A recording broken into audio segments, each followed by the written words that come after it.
This is your announcer, Shannon Saint Mainframe, welcoming you to our IPA Livecast.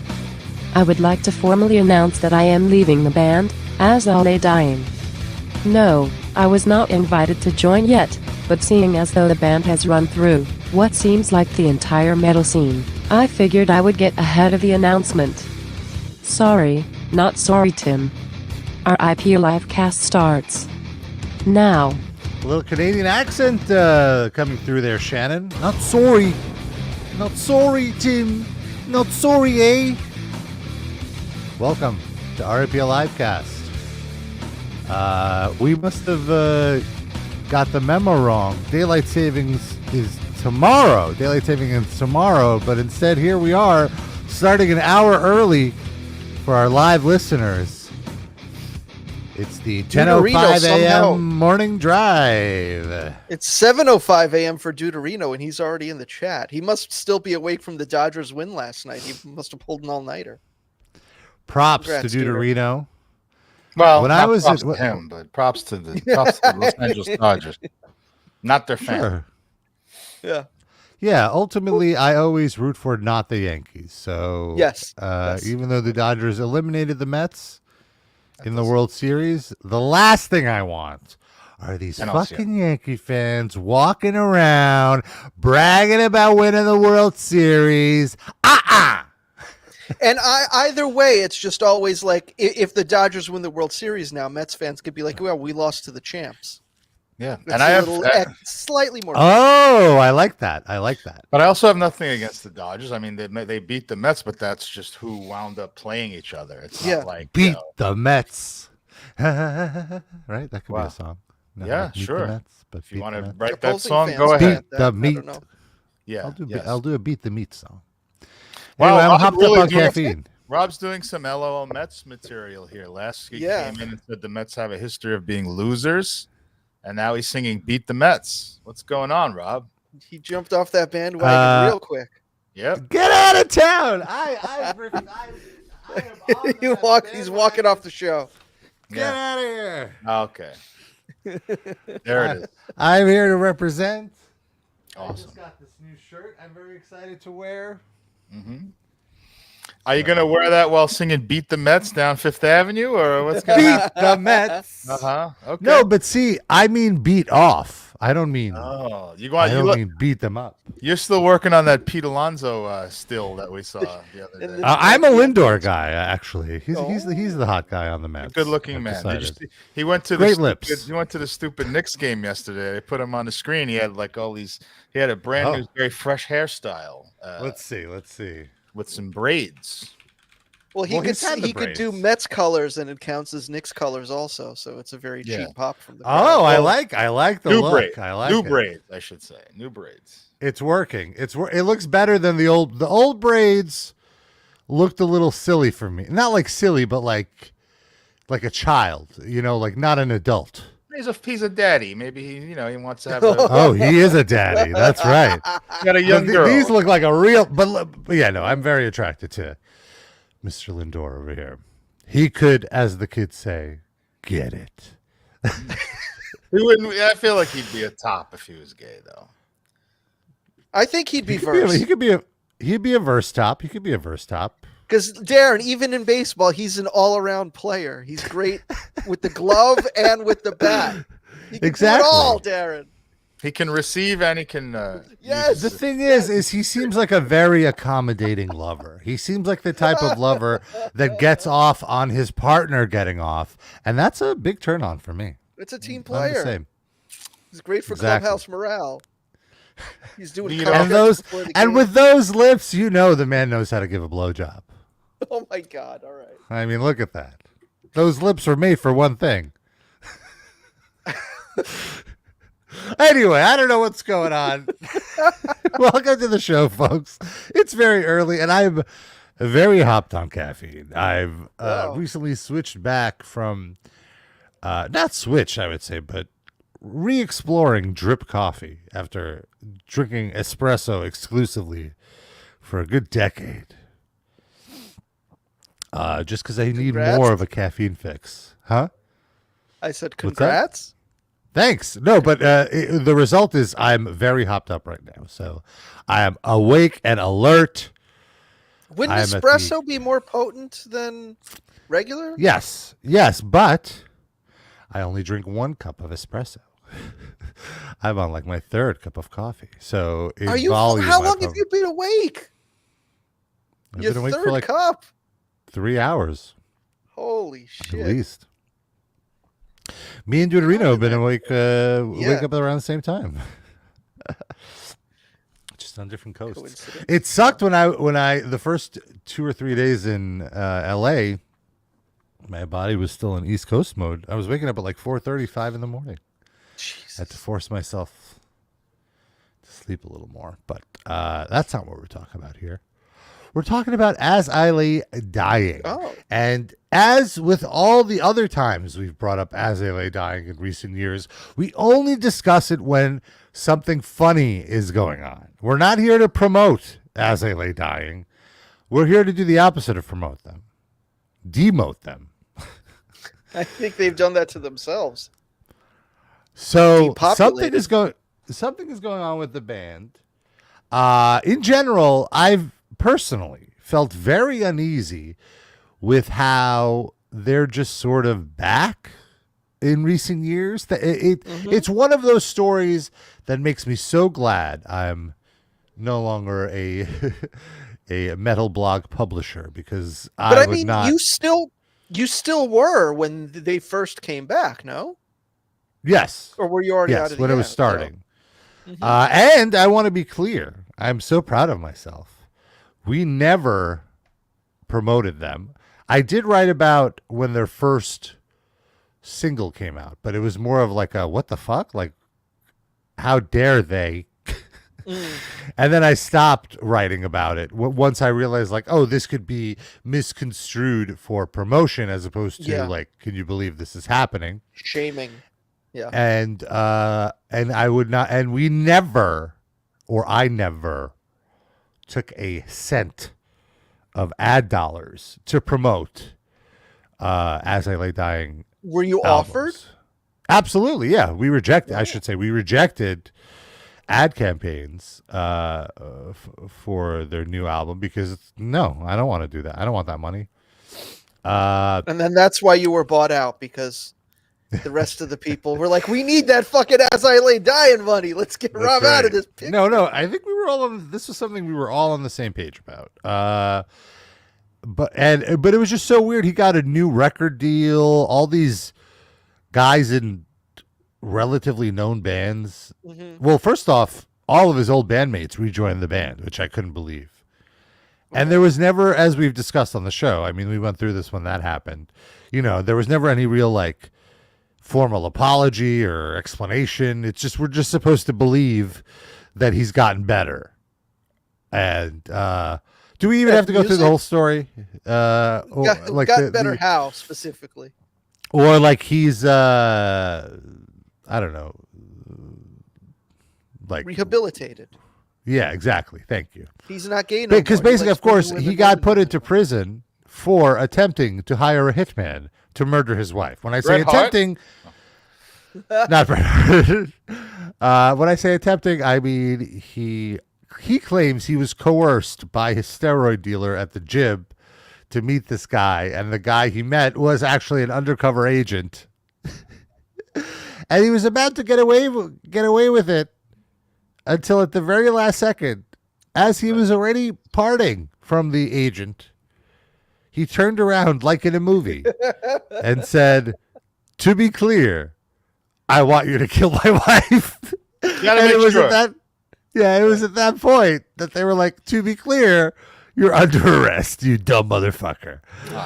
I hope they really said that too. Like, you dumb motherfucker, you're under arrest. That would be. I mean, that recording has to be out there somewhere, right?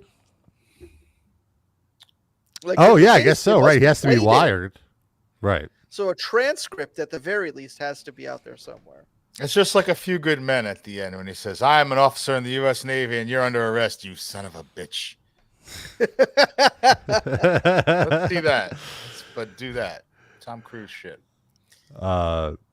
So the band got back together, and then the original band kind of started falling apart, and a bunch of the guys left. Oh no! I hope nobody in that remaining group tried to kill their wife. That'd be terrible. No, which I was very glad about because I would say, acquaintances with one or two of the other members of the band who were always just the most delightful people. Yeah, they never tried to have you killed. Never tried to have anybody killed. Well, if they did, you'd still be alive because they're not very good at it. Well, yeah, never knowingly tried to have anyone killed. And I enjoyed their company very much, and I lost a little respect for them when they rejoined the band. But also with a bit of sympathy in the sense of, like, there was some sense of understanding of, like, well, they spent their whole lives building up this project. Yeah, they have bills to pay. It's not fair to them to have this taken away from them. So, I could understand in some level, but still, it didn't sit right with me.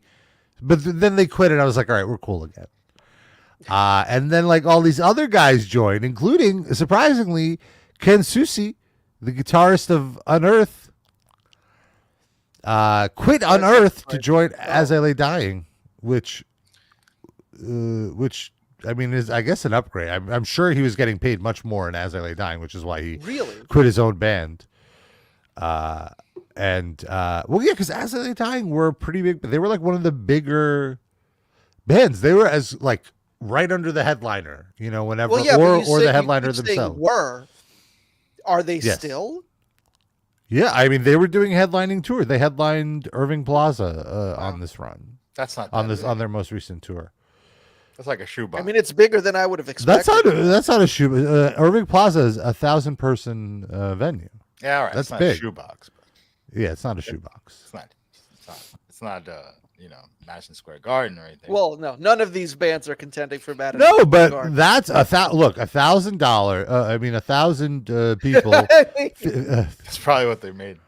1,000 people, $50 a head. That's a $50,000 gate. That's not not nothing for one night. True. Yeah. And so anyway, earlier in the week, the bassist of the band quit. It was like, all right, whatever. It's the bassist.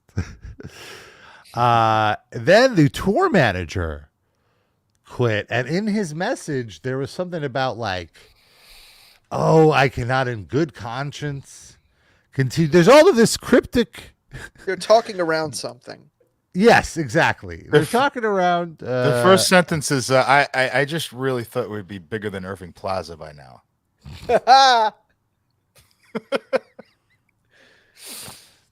It's a lot of hitman money, though. $50,000 a night is. Yeah, you at least have somebody kneecapped, if not murdered. Could have 3 wives killed. I can't believe you guys are shitting on headlining Irving Plaza. Get out of here. I'm not. I'm just saying the manager expected to be in the height of heights by now. It's been a while. I see. He expected to be upgraded to a Hammerstein or a Terminal 5 by now. You get a taste for the fame, and then you're still in Irving Plaza 20 years in, It's like Irving Plaza for non-New York, that would be a House of Blues is the intimate. It's a large intimate setting. Yeah. Yes. Did you say that? It's a large club, I would say. It would be the way. Yeah, so the bassist left, and then the tour manager wrote, he wrote, I no longer work for As I Lay Dying. I do not wish to be asked questions, nor will I answer any. Oh, thank you for I've made lifelong memories that'll never be forgotten, but my chapter. Is this a Yelp review? I was going to ask if this manager is on Yelp or not. Does he like this kind of sharing? I wish everyone the best of luck, and clearly I'm still rocking with Phil out there. Phil is the guitarist of the band who's the only one who hasn't officially quit, but he said that a statement is forthcoming. And then so Ken Susi, as I mentioned, or I'm sorry, every time you say that, I think of Kensuke Sasaki. I'm sorry, I can't. Got Japanese. Yeah, so Kensuke Sasaki Susi has quit the band. The guitarist quit the band. And in his message, he said his personal morals have recently been tested to a breaking point. Oh. And it's now the saddest ending to what could have been the greatest second chance for this band. What is it more? They're kicking puppies? What is going on? What is this mystery? Now he says his personal morals were tested. Here's my guess. Him and Tim played, that game that like high school football players play or whatever, where they like each put their hand on their leg and then slowly move it up, and then whoever quits first is the loser until you get to like the cock and balls. What were you doing? That's what I think Tim insisted on doing. I never heard this guy's personal morals like, I will not let Tim Lambesis touch my testes. I'm out. My goodness. So it's gay baiting that it was too far from him. Yes. You better watch out. You don't raise too much of a ruckus with Tim because they might get the Hitman thing right the next time. Well, with a dude, he might just do it himself. He might not feel the shame of killing a woman. I'm just curious, like, where were your personal morals when you joined the band?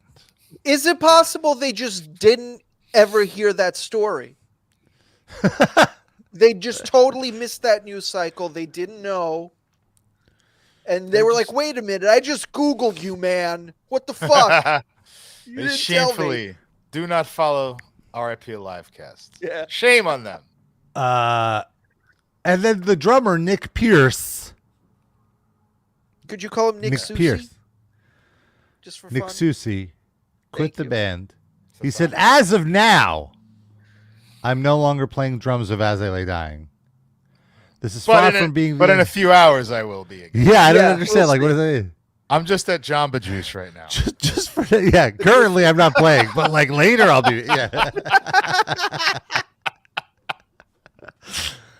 This is far from being the ending I anticipated, and I feel I need to distance myself from the band in an effort to retain my personal health and integrity. Again, I ask, where was your integrity 5 minutes ago when you were playing for the band? I want to express my deepest gratitude for everyone who followed and supported me throughout this journey. My goal, I'm excited to continue my drumming career. Okay, so then you get it. You get it. Was that the sound of Tim choking him as he was trying to write the song? Yeah, they just reprinted it faithfully, the sounds that came out while he was doing that. So then...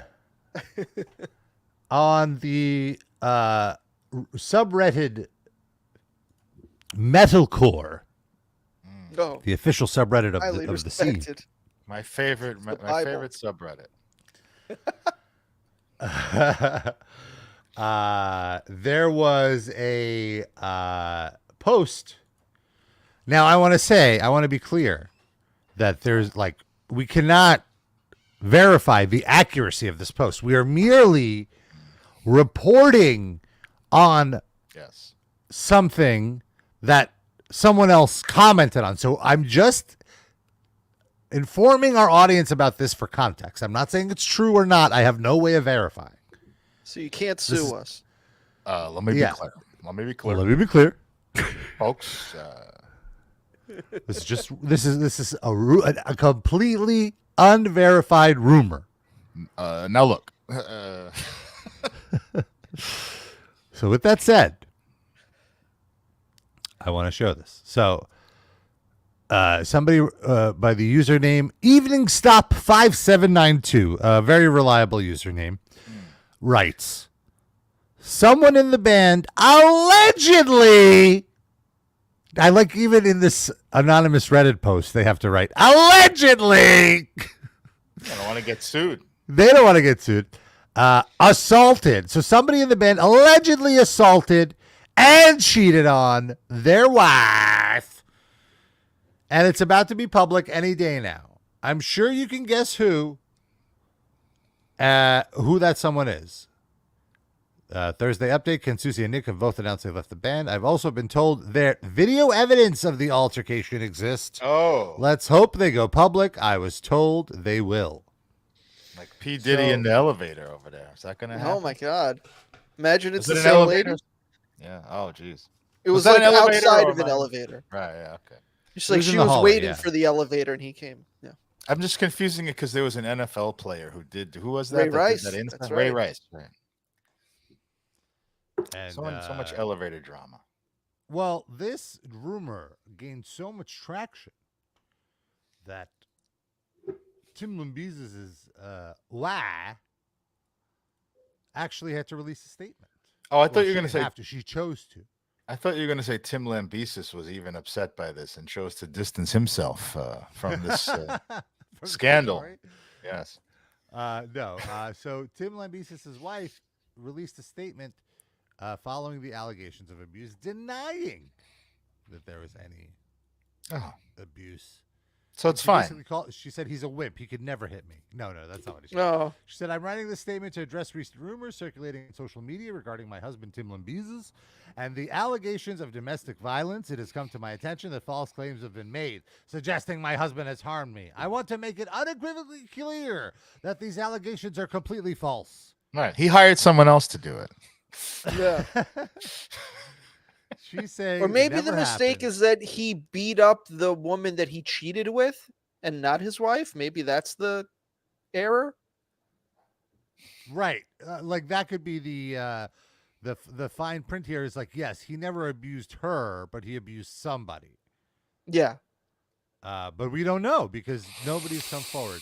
And all her statement did for me is made me look at her Instagram profile and just be baffled at how plastic her face looks, and then realizing that Tim Lambesis clearly has gotten Botox. Like, look at that forehead. That is a Botox. I feel like we've discussed that before about him. No, right. That he looks he's definitely had plastic surgery, right? Because he had the issue with the gynoclimastia or whatever, like the and he also burned himself alive. Right, man. Yes, so he doesn't. He doesn't mind putting items in his body and things like that. I don't know, you guys. I mean, that's a beautiful woman. I'm sorry, she does look a little fake. That's her aesthetic, but come on, I think she's gorgeous. A type, fine. But I mean, come on. I think she is. Like the beauty is. It's like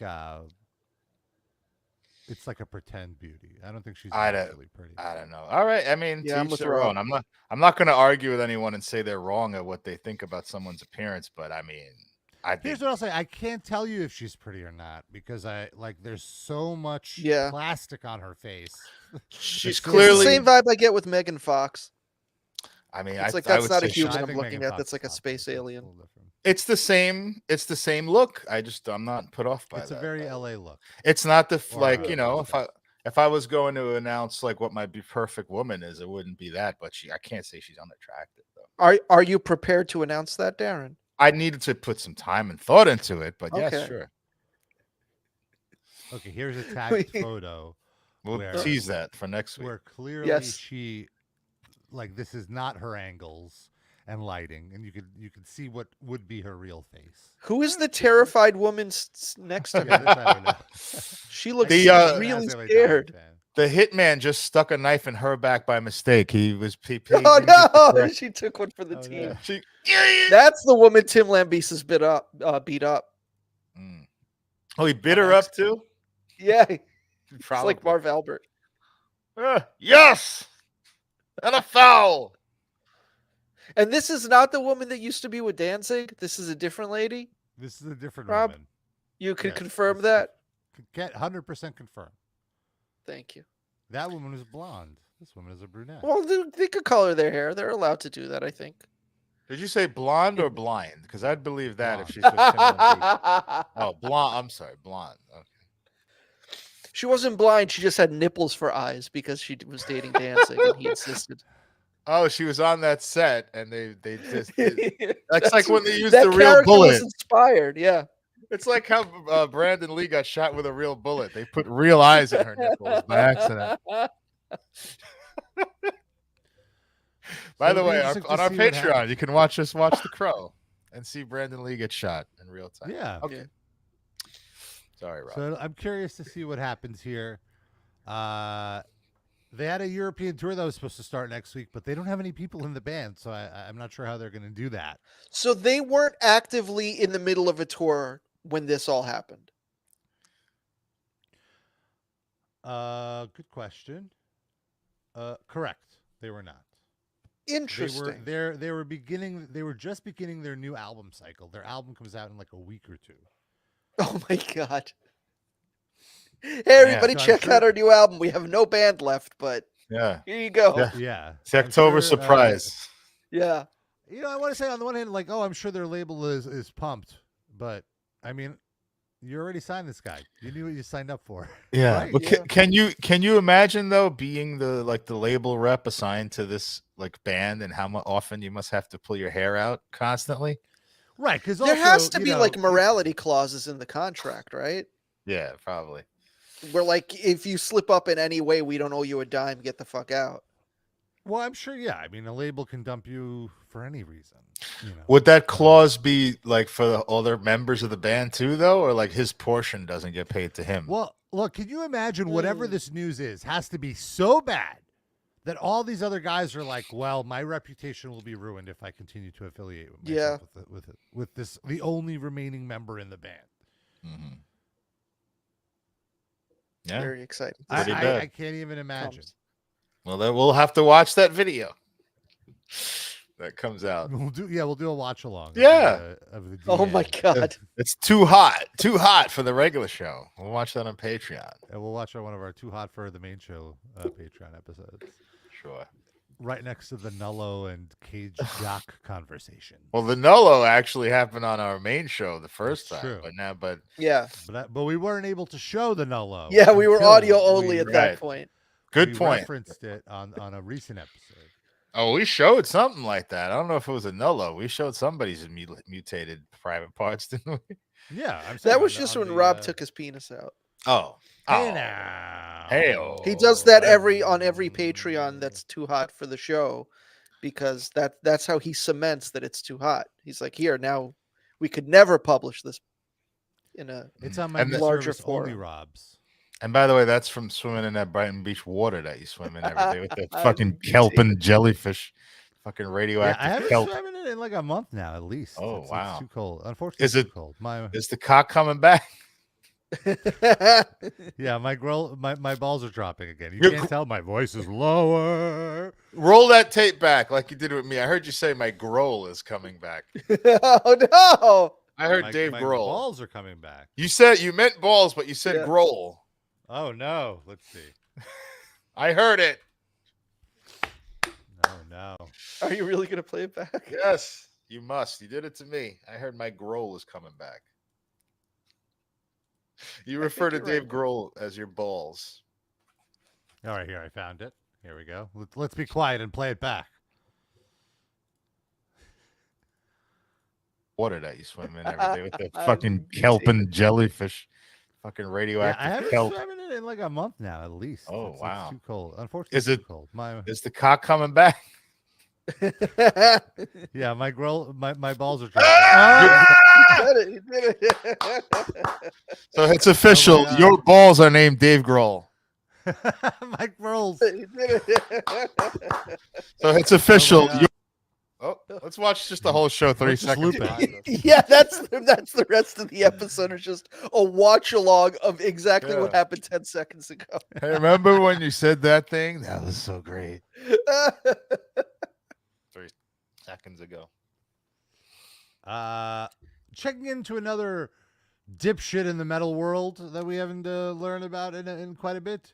Exciting. Iced Earth's Jon Schaffer. Don Schaffer. Don Schaffer. Wasn't that Dave Letterman's lackey or whatever? Close. Oh. It's Paul Schaffer. Jon Schaffer we're talking about, not Schaffer. Oh, is it really Schaffer? We getting this wrong all this time? I think so. Can we get Noah on the line too? Because she would know that. She's his public defender. I think we had this debate on the show like not a year ago, and we looked up an interview or something where he introduced himself. That was him. Or we may have even looked up Noah's interview with Jon Schaffer or Schaefer. That sounds Schaffer. right. But I don't remember what we. I don't. I don't either. It's not important for me to use my limited storage capacity on for me to remember how to say his stupid name. But of course, his long January 6th nightmare finally coming to an end. Okay, good. He's been sentenced 3 years of probation and 120 hours of community service. So his nightmare's not over. He's got to go clean up a park. Well, at least he has a new oath to keep. At least thou shalt not litter. Yeah, he has an endpoint in mind. He knows after 3 years he's free now. At least Fair he doesn't point. have to worry if he's going to be sent to prison or what have you. And then he could finally do his super group with Scully D. Ah! It's the Kamala and Liz Cheney of the progressive metal world. Yeah. It's the across the aisle unity we all have been yearning for. Finally. It's a chance for healing. Yes, that's right. We both said Scully D hates Trump and he hates Trump for getting him locked up. Yeah.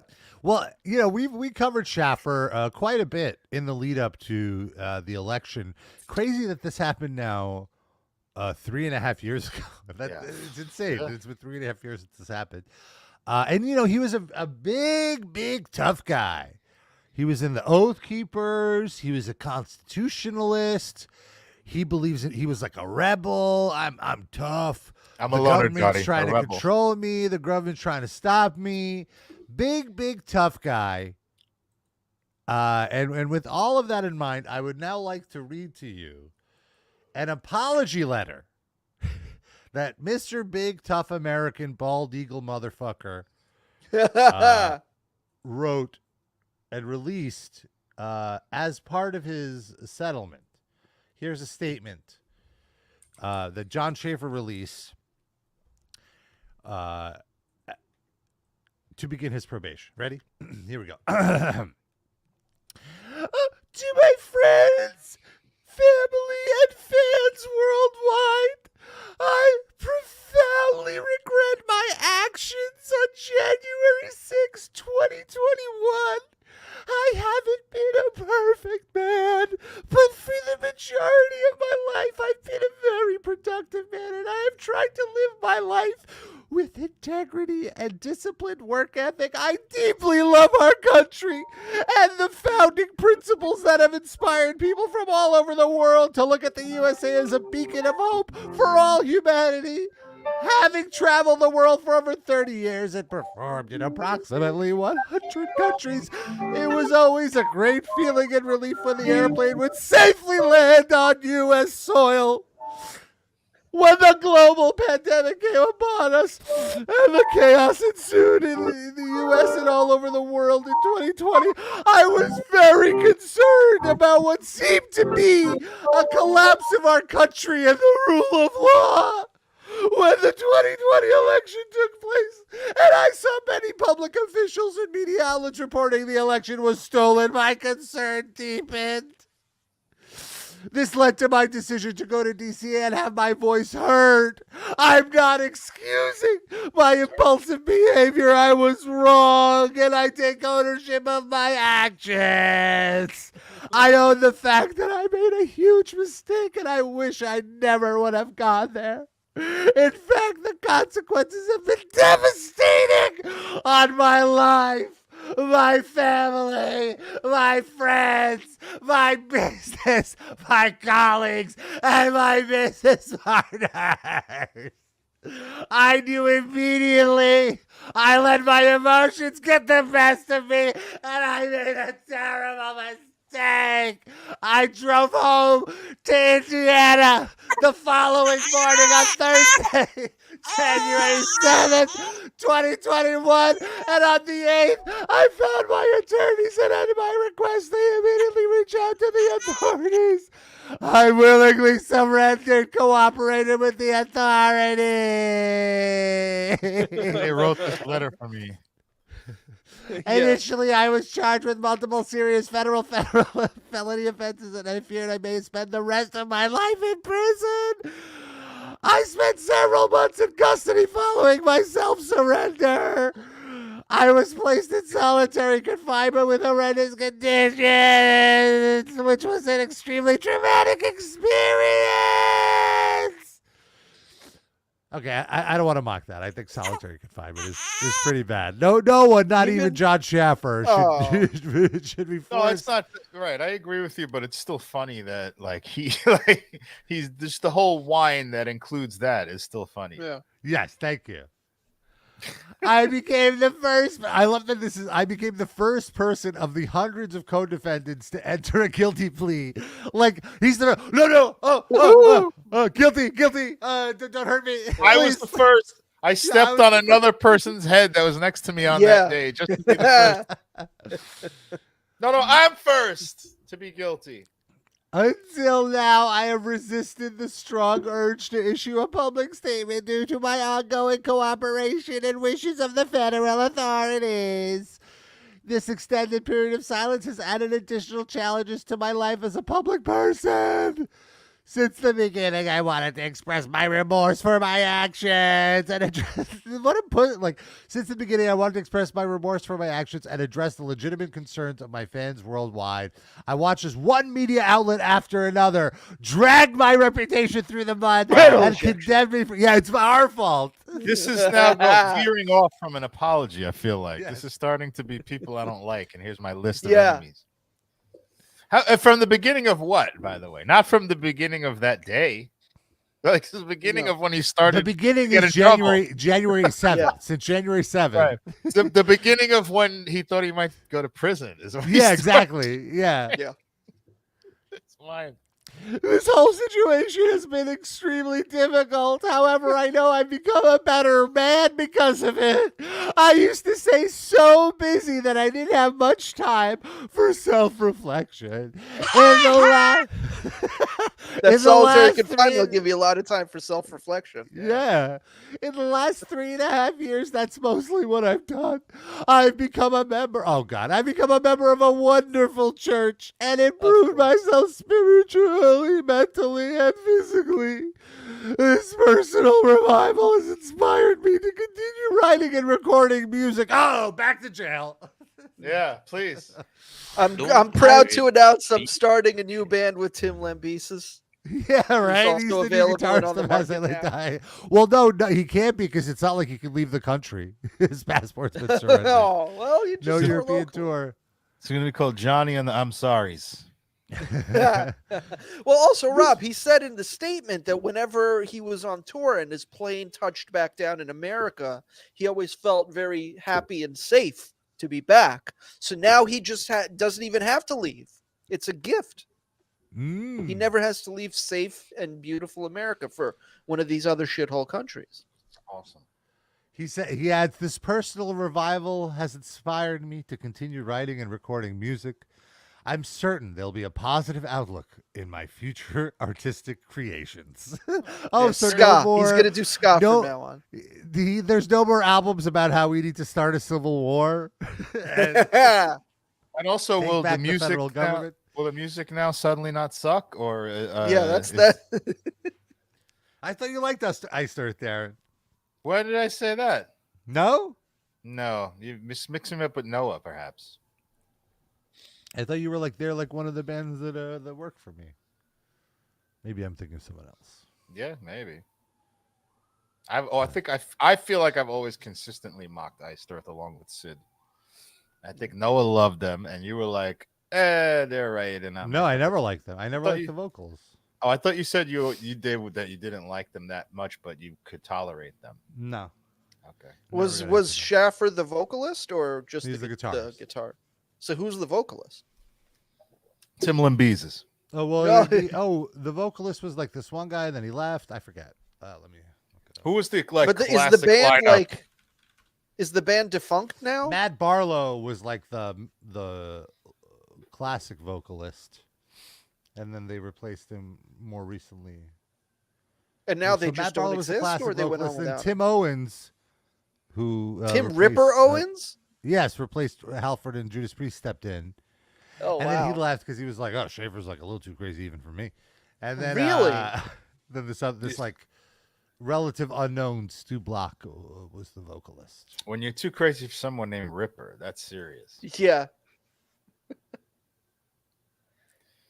So they don't exist anymore? Or what's the deal? Guess. Oh, and I realized like I knew the other second guitarist because he was a session guy. That was a friend of mine's boyfriend, but I'm assuming he left the band too. Text him, see what's going on. I should, right? No, I don't think he's in the band anymore. I think he left. But anyway, it was just so fun. Mr. Tough Guy. Oh, I'm so sorry. Oh, it's been so hard on me. Oh, the consequences of my actions. Yeah, that's what happens, dipshit. I'm sure he'll be a hero to like right-wing music fans Is now. he? And he'll But they never remember this part. They just remember what he's famous for, and that'll be enough. They'll all just tell themselves the statement was coerced, and he's a victim. He was a political prisoner. Bubbity ba. He's. I mean, hero. if you're really that much of a Trump fan, shouldn't you like recognize the fact that these like losers like didn't do what they were supposedly trying to do, and then Trump did not become the president? No, that's an inconvenient technicality that they don't. And I mean, like, give it a week, he'll be the president again. So you let a fucking 107-year-old corpse take the office. What's wrong with you guys? Yeah. They were too busy pooping on the desks and not actually hanging any politicians. They got sidetracked. Taking some selfies. Yeah. Because I don't think they really went there. I feel like when they were we're going to hang people, it was like a spontaneous thing in the crowd. They had no idea what the fuck they were doing.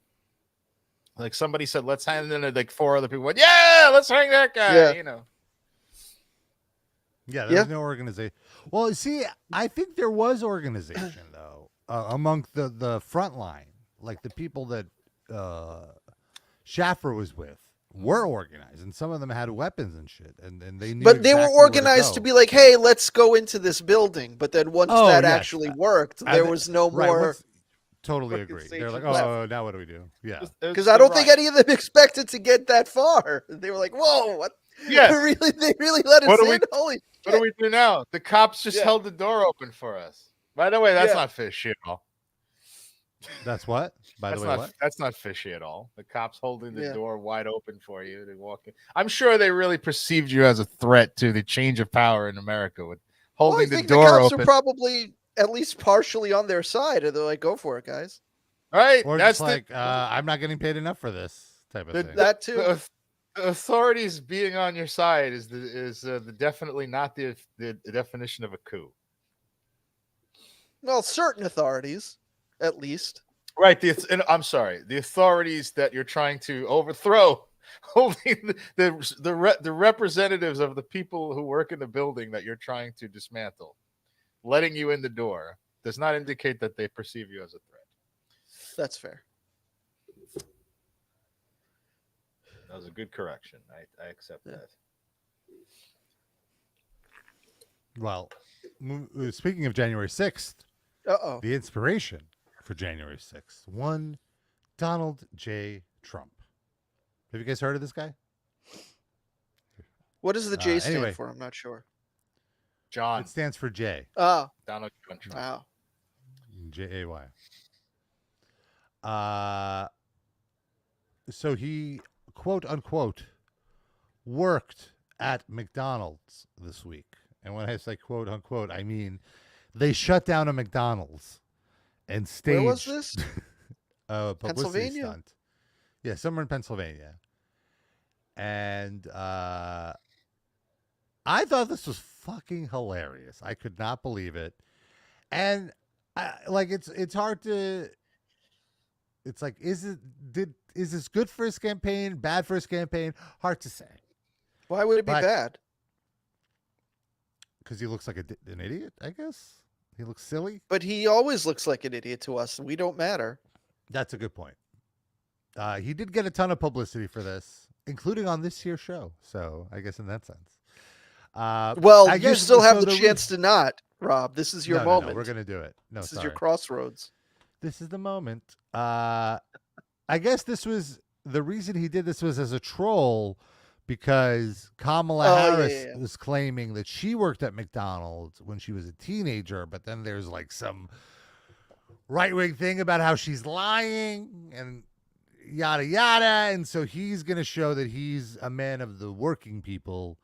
And here he is exposing his big old boobies and his muffin top to put on a uniform. His McMuffin top, Rob. Get it right. Yes. And the apron matches his face. This was amazing. Him at the fry machine. Just watching him do any sort of manual labor is like, get out of town, folks. Pure comedy here. Right there.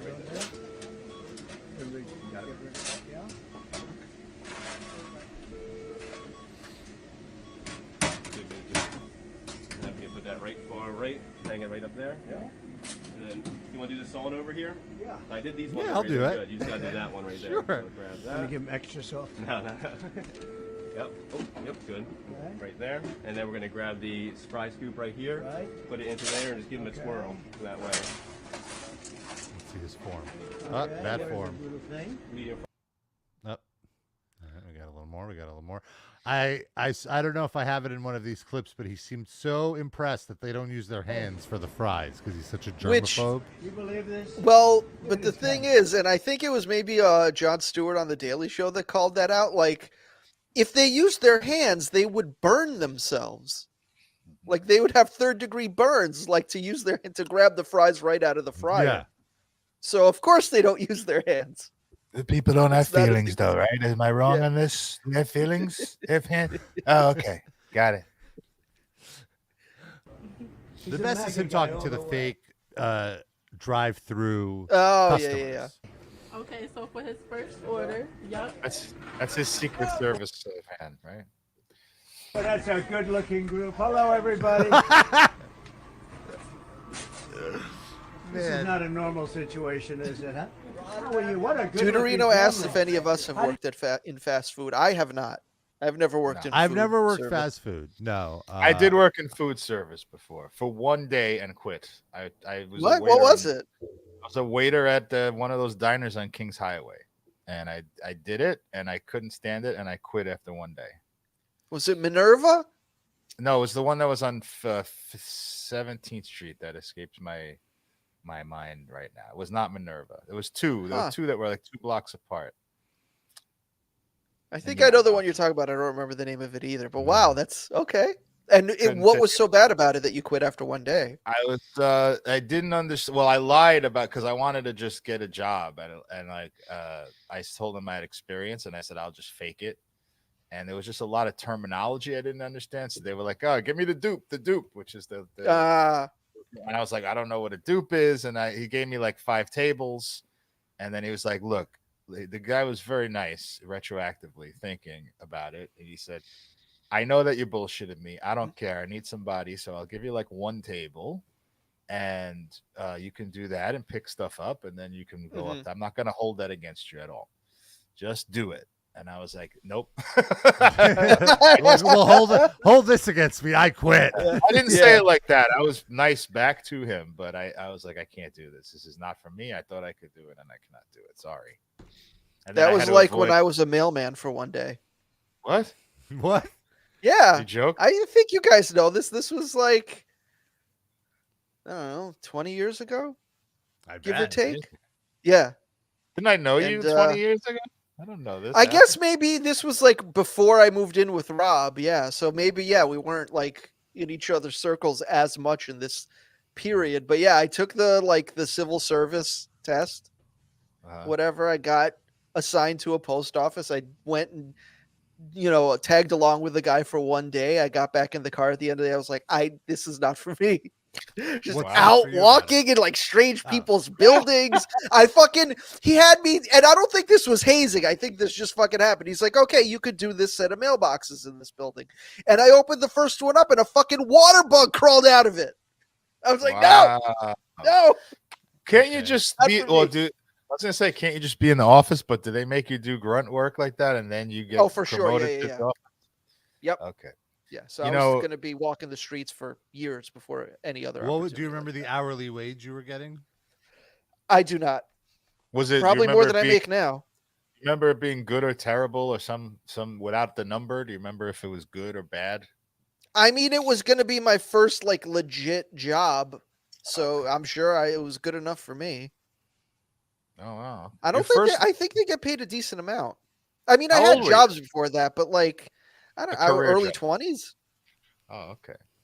Yeah, I don't know if I mentioned this, but before, remember I always said my first job was working at the porn store, which is kind of true. But I had a job before that when I was 16. I worked at the welfare office of the United States because I guess it was New York State, but it was so long ago. We're talking like 30 plus years. But I had a friend, a female friend whose mother worked there. And she was like, "Oh, why don't I get you a job for the summer?" It was a 3-month job. And I went there for like 3 days. It was so fucking boring. It was like just everything was file cabinets. There was no internet yet. You got to find. They were in the process of like moving things over, some limited things to being on computer files, but it was They're just probably look still this up. in the middle of that process now. Bro, I spent like fucking 7.5 hours of every day sitting in a fucking chair. They would, hey, can you do this? And I would do it, and it would take 8 seconds. And that was my entire job. And there was I couldn't like sit there and play Candy Crush. Like I couldn't text people. Like there were no phones then. So I just had to sit there and go out of my mind with boredom for the entire day. And I quit after like a week. And then I got the check, and the check was like fucking really substantial. It was something like $15 an hour, but like, which is nothing now. For but a like 16-year-old then, sure. Yeah, so it was like probably the equivalent of like $45 per hour. And I'm like, what did I do? Darren, the hilarious thing, even before the check, if 16-year-old Sid was given that job, I might have just quit high school and never gone to college and just still be doing that. I just get to sit here and it's 8 seconds of work and I just stare at the walls. Sign me up. I'll tell you what saved me in that job from losing my mind completely was there was this gorgeous girl. Like she was like a supermodel. She was like half black and half white and like my height almost. And like from Lisa Jersey. Bonet. She did not look that far off from Lisa Bonet, but tall, like really tall. I wouldn't say that's not the celebrity I'd pick, but I'd like, you're in the ballpark. Okay. And we had like, she was older than me. She was like, I guess 19 or 20. Well, I would think you were the youngest person in the office at 16. Yeah. Well, no, there was a bunch of 16-year-olds. It was like a thing. And she actually worked there. And I was like not an intern because I was paid, but like, it was like they would bring in 16, 17-year-olds for the summer. So there was never a possibility that that would just be your job. It was always a temporary thing. I don't know. I mean, I was hired as a temporary person, but I guess they could have hired me if I was so awesome, but I wasn't. And then but I hit it off with that girl, but then I feel like there was just trepidation because I was 16. It was a very advanced, like charming 16-year-old, but yeah, I don't think. And then my first girlfriend, you stuck around a couple more years. Yeah.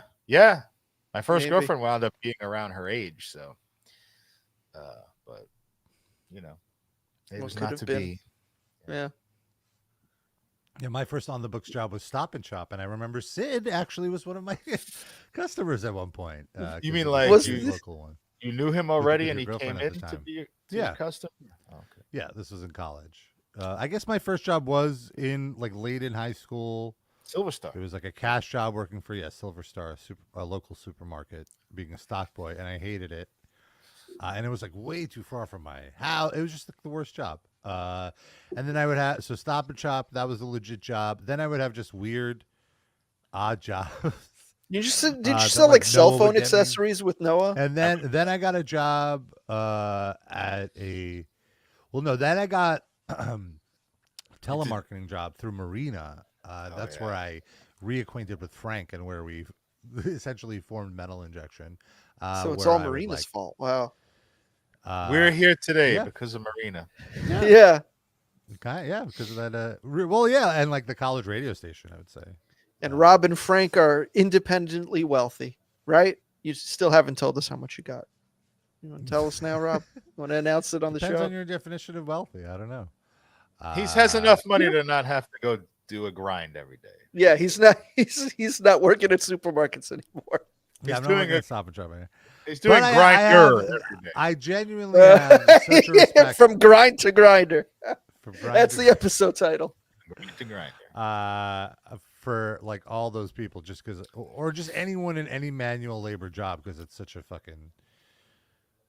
torture pit. But the cell phone store was my favorite shitty job for sure, because that was the first one where I could absolutely just fuck around, and we were kind of doing like some side hustles of installing ringtones on people's phones, like illegally downloading MP3s and converting them to ringtones, because we just had back then the phones didn't have USB plugs or anything. They each had their own proprietary cable to put MP3s on there. And so since we were the cell phone store, we had those cables, and we would just charge these kids their lunch money to put ringtones on. And some of these kids would come in. It would be essentially $2 a song. It's not bad. Some of these kids would come in and spend like $50 and shit. Yeah. And it was amazing, because it would be like, oh, great, I now have money to drink the rest of the night. Like $50 was a lot. And was it even like no. Was it even like the full song, or like 4 seconds of a song for a ringtone? Exactly. It wasn't the full song. Yeah. Jesus Christ. I think the idea was like they wanted a specific edit, which I think cost a little more if we had to go into the bootleg Adobe Audition. Right. Or it wasn't called Audition, it was called Cool Edit back then, right? That was there was that, there was Saw. There was a few different programs. I don't know which one is which thing, but yeah, I remember Cool Edit. But that's like you're doing a whole job now. Like you got to go first, you got to go into the Casa, and then you got to get the song downloaded. Yeah, it was a process. And if an actual customer came in, we had to tell them to fuck off, and the customer was priority, because this is a cell phone store. Right. Wow. Oh, we're doing that too. Yeah, I forgot. I remember one time I was doing those MP3s, and the boss walked in the store, and I literally was like, "Hey kids, you really have to fuck off. Here's your cash. I don't want it. Like, my boss is here. You gotta go. You gotta go." Did they go? Yeah, they went. They understood. All right. It was quite a situation. And then I got real jobs after that. I worked at after that I think I got my Roadrunner internship, or maybe before, and then I worked at a record label. Although I don't know. Whacking off at your desk. record label was like the record label was the fakest real job I ever had, because it was just like nobody was doing their job. And that's record labels in general. And then 4 months in, I come to learn that everyone in the office but me and the boss were doing cocaine all day long in one specific person's office. Nobody invited you? Well, no, I eventually was invited. So you had Coke FOMO. That's when you learned. Yeah, that's what I learned. I was like, wait a minute, you guys have been doing this whole time? You're holding out on me. And then I'm just like, I can't work like this. Guys, will you let me have some cocaine if I put some ringtones on your phone? Sure. I know how to do that from my last job. You probably put the I'll put this Power Man 5000 song. It was the best of all the, and I was, so this was after my internship, because Metal Injection had existed already, because I do remember I spent essentially the whole time at the cell phone store working on Metal Injection, like hogging the computer and just working on the site. You used the profits from the ringtones to license the Suicide Girl photos for the Babe of the Day. Did you actually license them, or just I did not license them, but as I mentioned on the show before, they did have an affiliate program.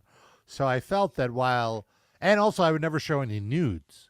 So I would collect some of the free sample photos of the Suicide Girls, and then there was a script.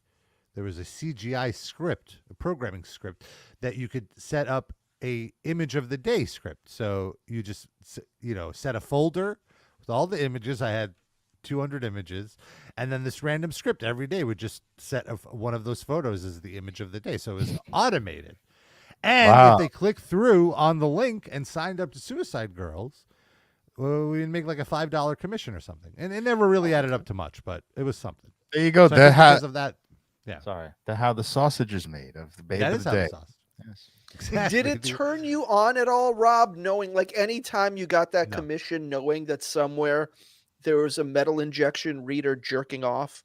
Yes. I never You never thought gave them a chub. No. Yeah. You gave them a chub. I never considered that, no. Now you have. I You consider getting the turned on? money. The money. Oh, look at that. The happy merchant.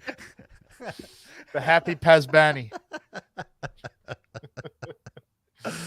Oh, yeah, no, we're that going was to set up a folder with a CGI script, and then we're going to get the money. Pay for the I mentioned this day. on the show before, but my favorite moment of that is one of the girls. This is back in the MySpace era. One of the girls posted one day, "Oh my God, I'm so honored to be Metal Injection's Suicide Girl of the Day." Oh, And and, it's then like- you got a C and D after that because they I was found like, out. honey, this is you weren't You ain't picked that anything. You special. were just randomly drawn. Well, yeah, you simpler kinda times. picked her from You're your right. folder. Your computer picked her. Take me back. Although I was very broke. It's hard to say. Take It you was back a with fun the time. money. Yeah. Keep the money and take me back. That's what you need to do. Get a DeLorean. With the money that you have now, Yes. you can afford a DeLorean, Rob. What's stopping you? Then I won't have any money. Oh, that would eat up. So we're getting an idea now how much money that would, How and much is a DeLorean would DeLorean? eat up all the savings, but it's still a lot. Oh, they're only $70K? Oh no, I Oh. can do it. Oh, wow. Only, Rob. The 70K is cheap for Rob. Look at Yeah, that. 70K is Big like shot. $20. They made a whole ton of DeLoreans. It's not like it wasn't like a rare I think car. they're overproduced. They're terrible cars. That's why no one actually Yeah. wants one except like a movie buff. Yeah. Like a Tesla, right? Am I right, folks? Ugh. I think they're worse than Teslas because Teslas have a lot of problems, but DeLoreans like crinkle up on impact. Like if you hit a I would agree DeLorean, it's like a tin can. Hey. Well, let's I want to hear a little more of Trump at the Okay. drive-through. You produce those good-looking kids. Oh, they look like the wife. They look like the wife. How are you? Nice to see It would have you. fit right in I have to Epstein tell you, Island. Yeah. Why is everyone in that what- car in like Oakley's? The Secret Well. Service agents in the van? That's the These official are all uniform of staged- like Yeah. Ohio. All of these people are Trump supporters, like staged Trump supporters that Yeah, have of been course. vetted, especially with the assassination attempt. They're not letting anyone get close Yeah. to Trump. I mean, I hate Uh, Trump, but this is not, this is a standard political stunt. Like, Oh, I don't get totally agree. If this was Kamala, it would be the same thing. It's not like exactly, or even if this was 4 years ago, any other president, it would be it would be just as staged. Only the Trump campaign would like. If you think about it, it makes that whole JD Vance thing even funnier when he went into that donut shop and they were all like, Oh. no. Yeah. Like they didn't even Because bother they don't to even do the bother vetting. staging it for him. Yeah. Thank you very much. Order right here. Thank you. And there'll be no charge. Trump is paying for it. Is that okay? Oh, That's you're doing illegal. some extra stuff. What a great guy. We saved a whole $13. Well, I'm now not it's gonna from do that, $25. Yeah. Oh. Well, a car full of Everything 4 you people, said, maybe. it better be. It's going to be the best you ever. I made it myself. Ah. Thank you, man. Thank you. Thank you. Have a good I time. made it. He's like a baby. Have a good time. That's great. It's like when he pulled the truck thing down. Yeah. Car. Okay, next car. Yes, they get both bags. You like them both at the same time? Yes, that is Oh. Hello, how are you? Who was that? Was Look at that him taking orders from a black We woman. love you. Come here. Thank you very much. Thank you very much. Told you I'm not racist. Yeah. It's proof So there's positive. a ton of videos at the drive-through. This one, I just love how, I can how do this. amazed he like, and you have to hand it to him. Like this whole thing is obviously a giant PR stunt. He lives for this shit. This is what he wants to be doing. Yeah. you know? What He's he the wishes center was a of job. attention. He gets to be he loves socializing. I realized, like he loves to be amongst people and like this little like small talk kind of jokes. Like that's his lane. This is his life for the first 70 years of it. Like making Yeah, money yeah. while doing this shit. And Yeah. like, oh, I gotta work. Let me ask you this: when was this, Rob? When did this occur? Tuesday, I believe. Because I feel, and Rob and I discussed this offline, off the 5 show. days ago. How Monday. does it seem like he's become more revitalized in the last 2 weeks? Because I think he looked like a walking corpse. He looked like Biden almost about a month ago. He looked like he Well, didn't there want was to be. that one rally where he just played music for half an hour. Yeah. Well, I feel like He's part still of it is like this was early in the day, Yeah. and the That's rallies true. are at night when he's probably more tired.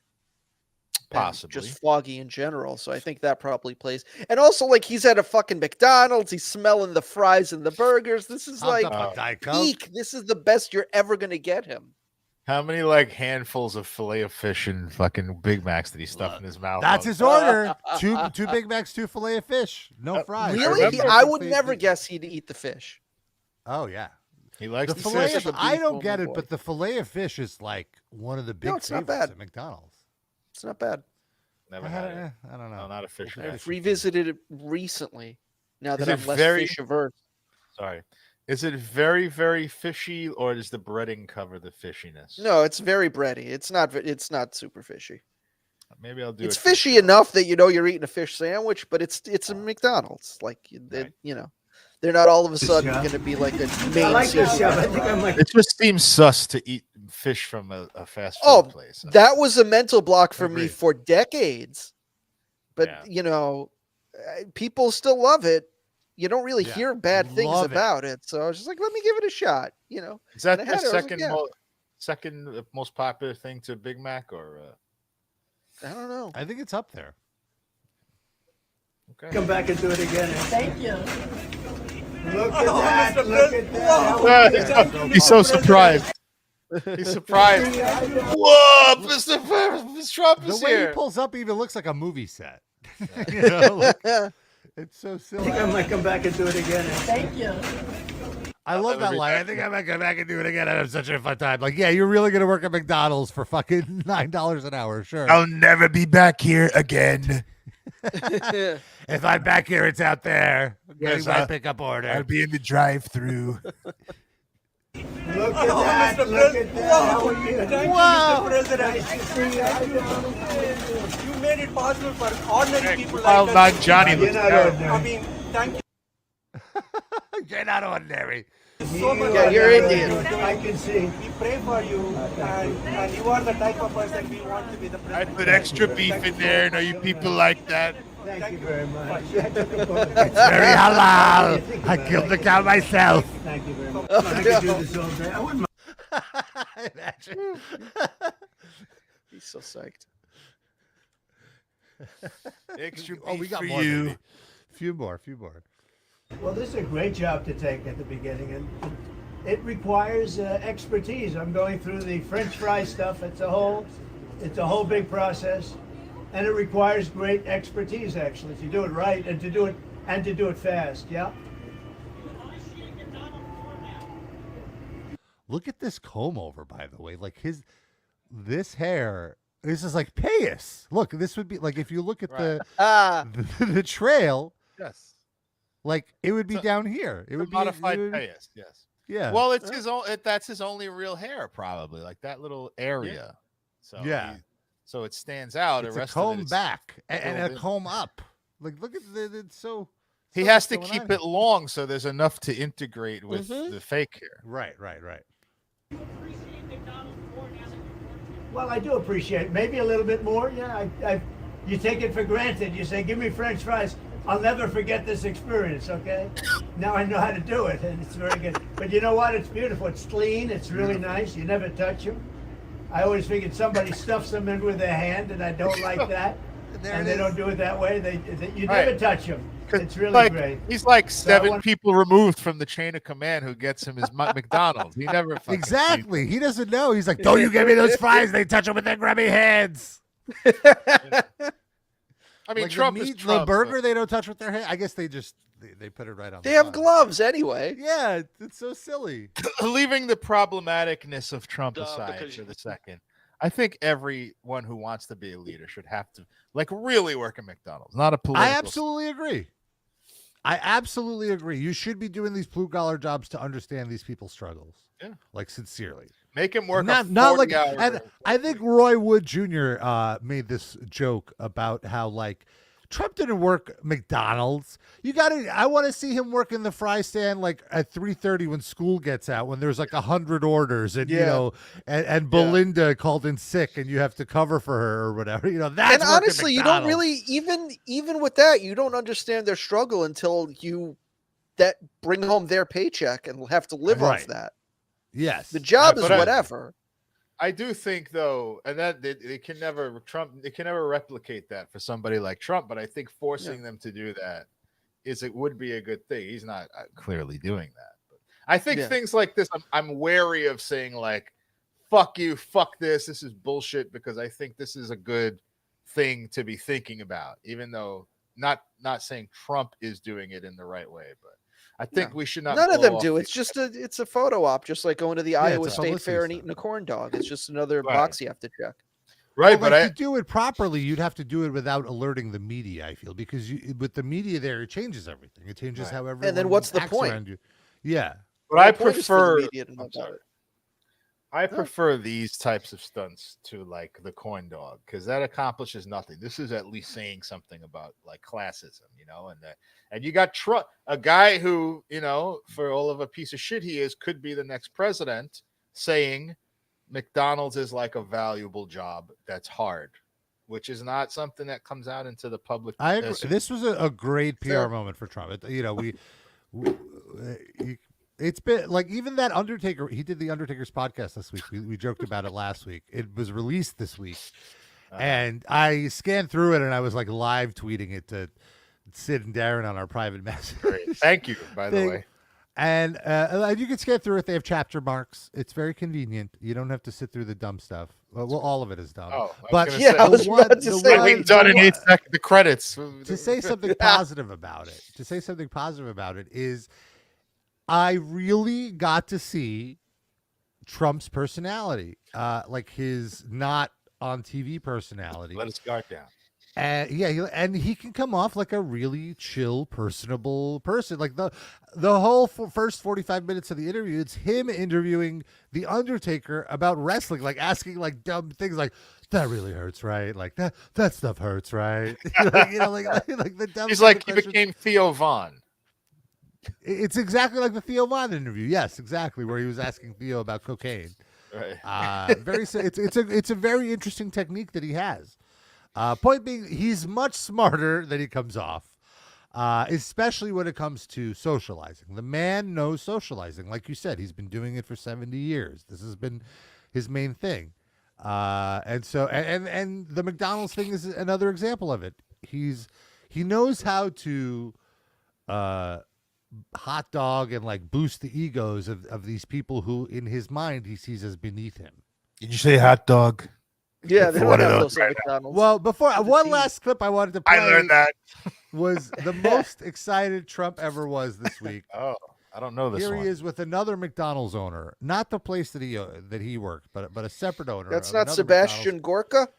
He does Like look him, right? like Gorka. That's who I thought it was. All 4 of the other men in this photo look like Sebastian Gorka. I also own McDonald's restaurants. I know that you perfected your skills behind the counter a day or so ago, and it was my honor to present President Trump with the French fry certification pin. Look at how happy he is. So, thank you so much for being here. God bless you. The way he displays it like a happy child, like look at my pin. I mean, I earned it. Thank you so he much wants for to being be. here. It's what God I've always bless you. said about Trump. He wants to be a regular guy without doing the legwork of being a regular guy. That's his ethos in life. Once having to actually do it comes up, he's like, "Fuck this." Yeah. He wants to be seen as a regular guy when he's just an elite, rich and powerful person. I feel like Elon Musk is the same thing, and also I would also say Bill Gates is like the same thing to an extent. They want to have trillions of dollars and steal money from the value of labor of people and all that, but hey, I'm just a dude, man. I don't know enough about Bill Gates and his life anymore to like say one way or the other, but yeah, probably. That's Yeah, always you do see him lately now, like going up to like a hot dog stand or whatever. Like, oh, look at Bill me. Gates? No security. Yeah. There was some There was something about him in just Times Square going up and getting a hot dog and like, look at this. But it's like if you look at the video, you can clearly see there's plainclothes security all around him, like all around him. Do they eat Nobody's the hot getting dog anywhere near. too? With the shitty Yeah, the hot dog chemicals? vendor is also security. Yeah. They've taken over the hot dog stand. He's like, I'm trying to live to 150 here. Like, come on. I got too much money to die like a normal person. Well, anyway, let's talk about our Spotify picks of the week. Each week we pick a song, we throw it on a playlist. You can listen to that playlist on Spotify. Just search RIP Alivecast Music Break. 740 songs, 49 hours of non-stop jams. My first song, my pick this week is from the band Undeath. It's their great newer death metal band in the vein of like the Black Dahlia Murder, if you like them. I actually hung out with Alex from Undeath recently. We did a very cool video for Knotfest called Local Guide, where he showed me some of his favorite spots in the city, which was nice. It was nice hanging out with him, having some pizza, going to a record store, getting some brews. But the album is great. It's called, I forgot what the album is called. More Insane is the album name, but the song that I pick is Disputatious Malignancy. I said it. And it's a great album, great death metal. Sorry, you sure that's not Carcass? They're Carcass fans for sure. But that's my pick. Sid, what'd you pick? Duff McKagan of Guns N' Roses recently put out a few punk rock singles. They sound sort of like the band The Dead Boys, if you're into that. The one I picked is called All Turning Loose, and it's him and Lee Ving from Fear. It's just a good, quick 2.5 minute long punk song with Duff McKagan. I love me some Duff McKagan. One of the coolest dudes in rock. Him and his wife have a show on Sirius XM Ozzy's Boneyard. They do a weekly 1 hour show, and it's so fun because it's very freeform. It's not necessarily just classic hard rock. You know, they'll play punk or whatever they want. And it's very fun to just hang out with them. You can tell they have a good relationship. They seem very sweet. centered. Sometimes their daughter's on. It's a very fun show. Darren, what was your pick? Well, I was playing a little Vice City with the very limited free time that I have. A little retro gaming, and they have that Latin American, that Latin music station, the game, which is so catchy. Every single song is an earworm. But I chose my favorite song, which is A Gozar. A Gozar means to enjoy, but it's really not like, there's another word in Spanish that means to enjoy, which is more mild, and gozar means kind of like to enjoy it in your balls, you know, like to really enjoy, just enjoy something with your gut, like it's to throw your whole being into it and enjoy it. So that's what A Gozar, and he just repeats it over and over. A Gozar, you know, just enjoy it. Let's enjoy this. You will never have that song out of your brain for a month if you listen to it. Yeah, we need to get Darren. We need to figure out how to get you on Twitch streaming on the Livecast channel. Yeah, I already was experimenting with some Twitch videos, and I'm going to be putting up something eventually. But I have school and stuff, so it's a little hard right now. But when there's a school break, perhaps. I have an idea already. That's not a game, but I'm gonna make a little sample tester video soon, with a little maybe a puzzle or something, solving a puzzle, and try to make it entertaining. And we'll see how it goes. And if it goes well, then we can do I don't think it should just be me though. All three of us should play a game together somehow.